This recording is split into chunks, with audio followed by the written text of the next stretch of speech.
Good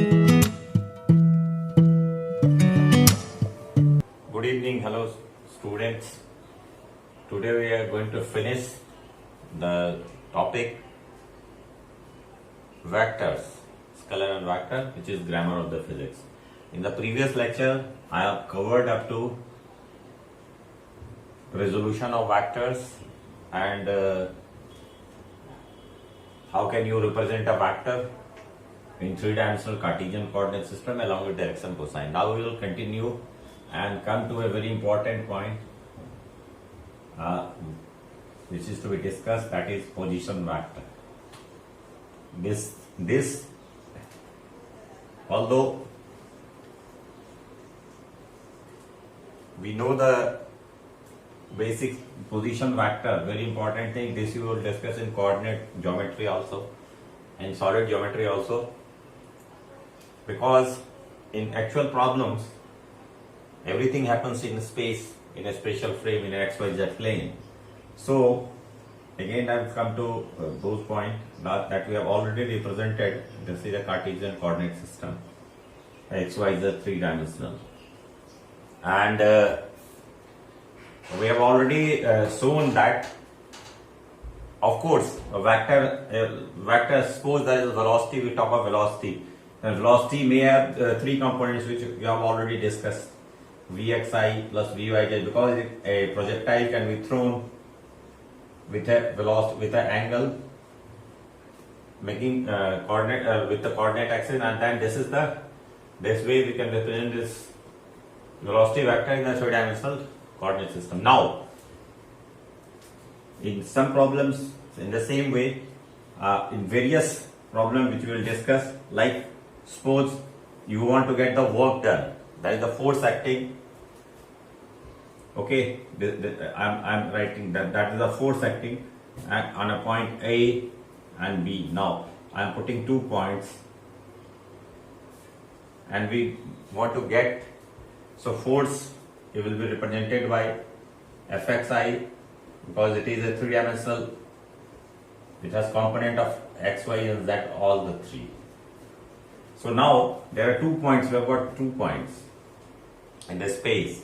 So position vector is the basically the coordinate system of the, suppose position vector R. Now we are represented, we have 2 points, so we have 2 position vector. Position vector, as the name says, it indicates the position of a particle of a point in a coordinate system relative to a coordinate system where origin is 0, 0, 0.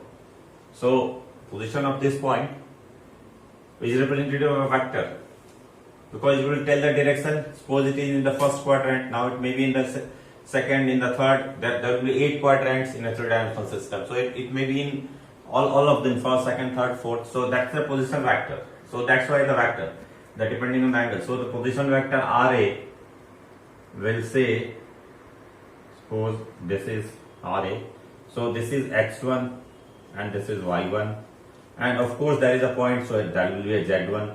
Again this is x2, this is more like, this is also coordinate also, solid geometry will lead.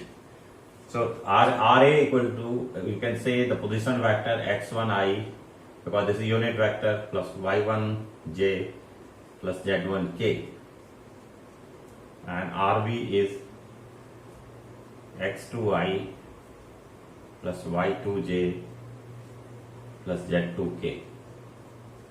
So these are 2 position vectors of these 2 points which are located in a space and with respect to a coordinate system, Cartesian coordinate system. In polar it will be different, because an angle will come in play. So so x1, you know, this is Ra and this is Rb.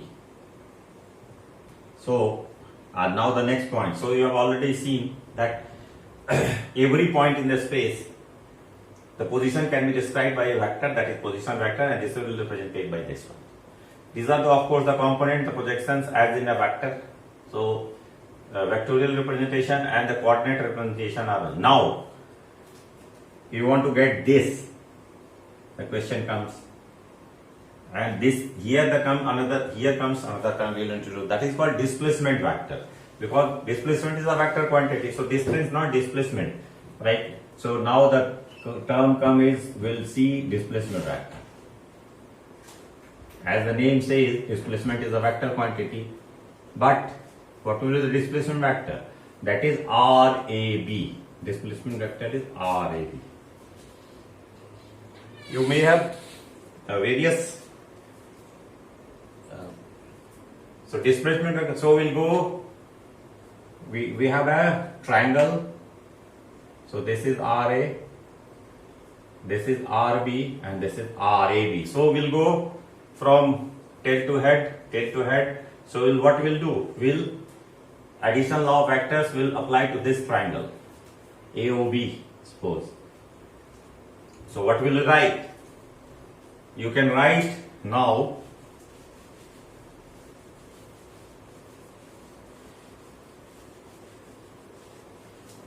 the addition of vector. What will be that?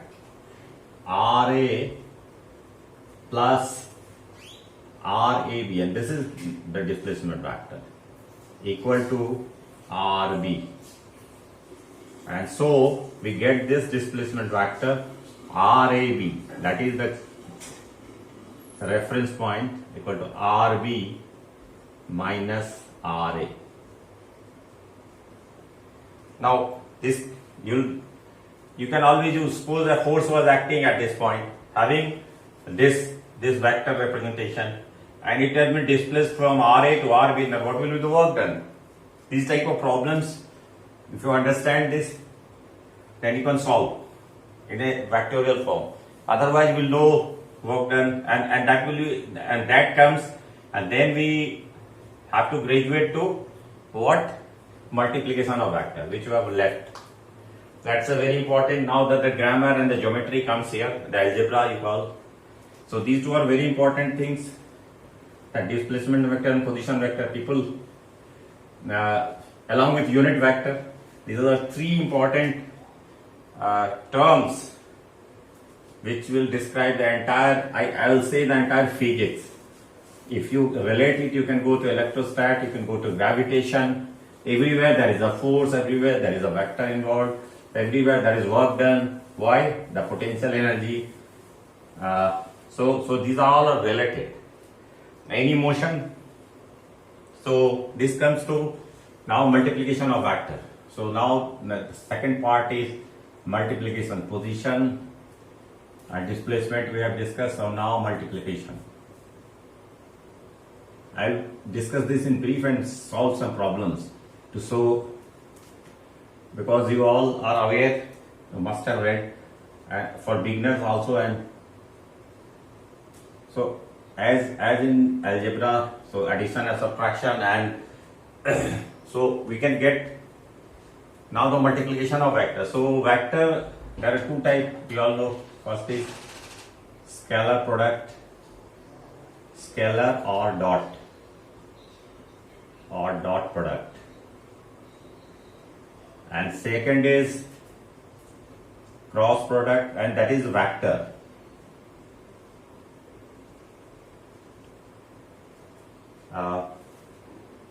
These two, the multiplication is useful in many ways, because all of the quantities, basically independent quantities, they are derived through, are expressed in multiplication, like work done, like torque, work done energy, because they are product of two vectors, because force and displacement are both vectors. So that's why you have to use this. So scalar and vector product. So first we will discuss scalar product and its application in solving actual physics problems in playground.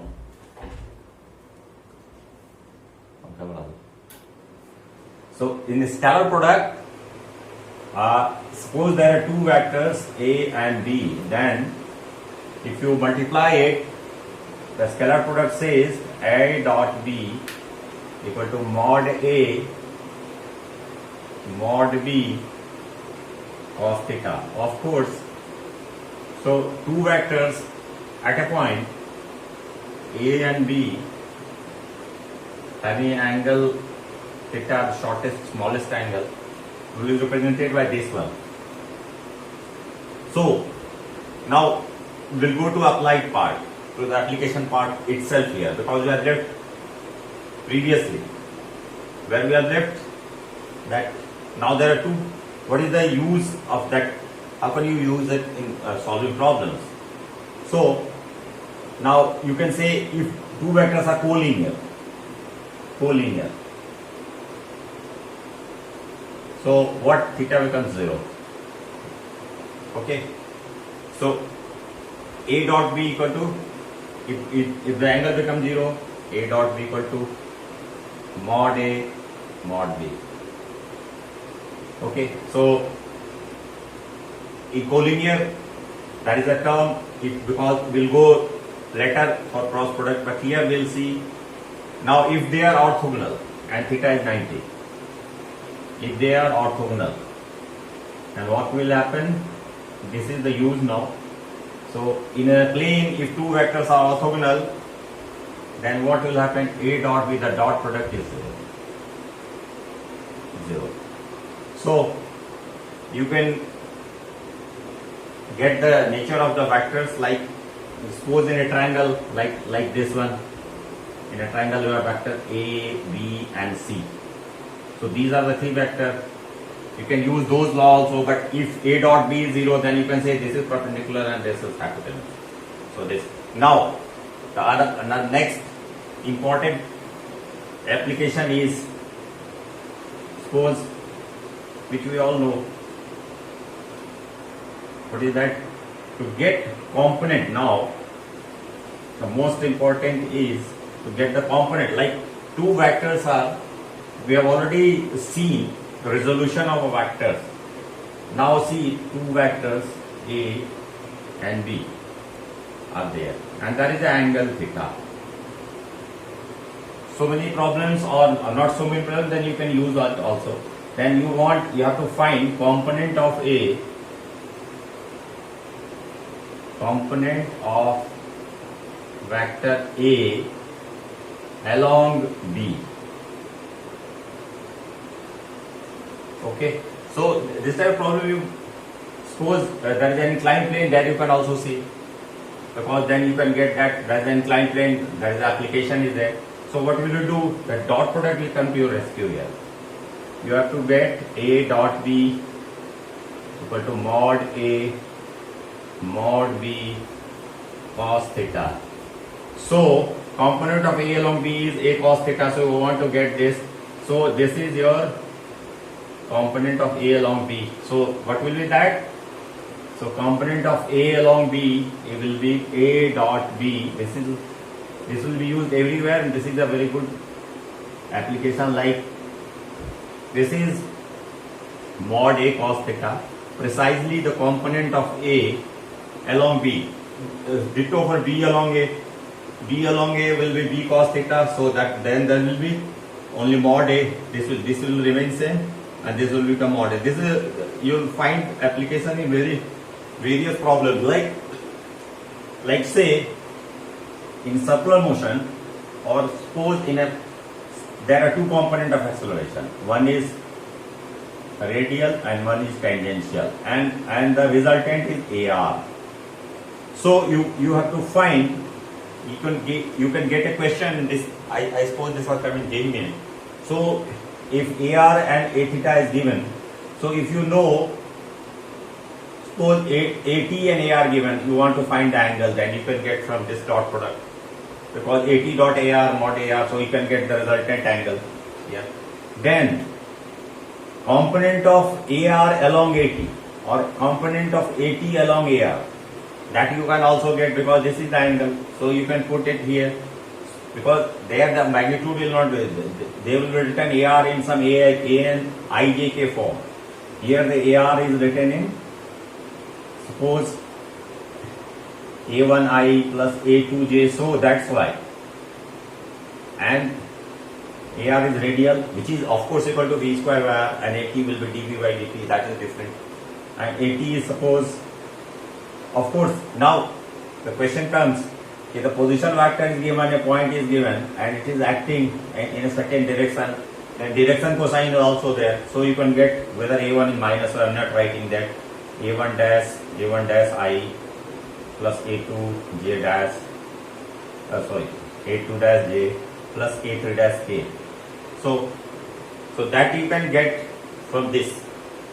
You can make a dot product AR dot AT. Of course, AR dot AT is 0 because this is 90 degree, and that the next here is AR dot AT is what? 0. But AR not. A, and I'm writing it radial, and this is resultant. So this is R dash I'm writing, or AR capital I'm writing, resultant. Because this is radial, this is tangential. So this is 0 because the angle is 90.